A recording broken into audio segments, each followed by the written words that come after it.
Hey guys, this is Kevin Poppy with Dynamic Sports Training in Houston, Texas.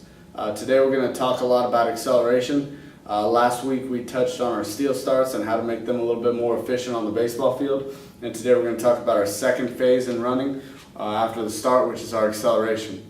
Now, the first thing to look at when we're looking at an athlete, we like to see a good forward body lean in the direction that they're running. Now, two things are going to be affecting this good forward lean. The first being his head position.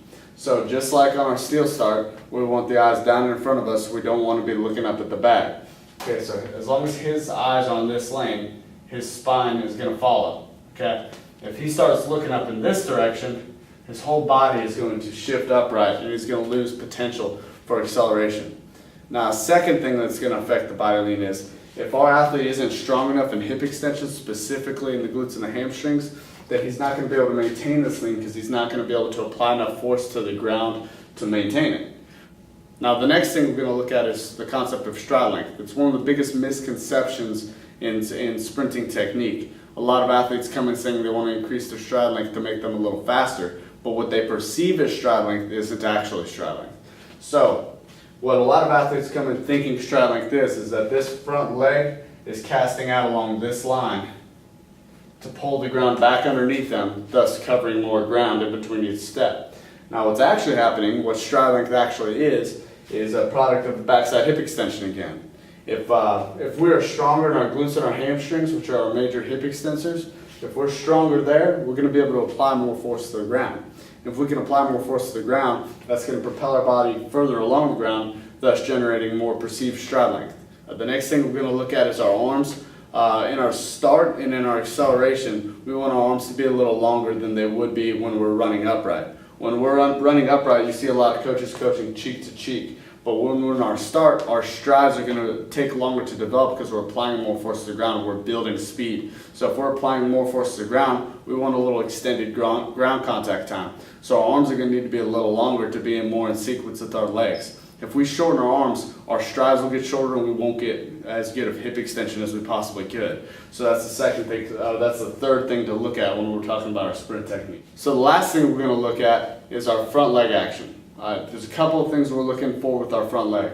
The first being our shin angle. We want our front shin angle right here to be parallel to our back post angle, which is our spine and our trail leg. The reason is it gives us a better line of force to drive into the ground and propel ourselves forward, maintaining our body lean. The second thing we're looking for is right here. We're looking for maximal hip flexion, which is basically bringing our knee up as high as we can while maintaining a neutral spine. Okay, a lot of times the first thing that's going to happen is if you have someone lift their knee up in front of them as high as they can into hip flexion, the first reaction they're going to have is to drop their chest and take their chest down closer to their knee to give you a higher perceived hip flexion. But that's all that's really happening there is your spine's compensating and you'll be losing force that way when you're running.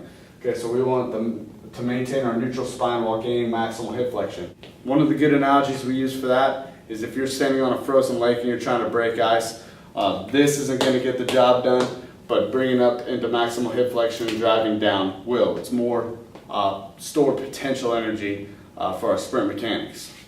So, the four things we talked about today. We talked about head position, eyes are down and in front of us. We talked about backside hip extension as it applies to stride length. Stronger glutes and hamstrings are going to help us in our acceleration technique.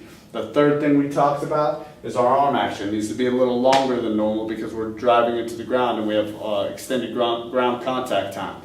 The fourth thing we talked about is our front leg. We talked about maintaining our front shin angle parallel to our back post angle. We talked about getting maximal hip flexion so we can have more stored potential energy to apply more force to the ground. Next week, what we're going to talk about is 3 specific drills that we use to enhance our start and acceleration technique.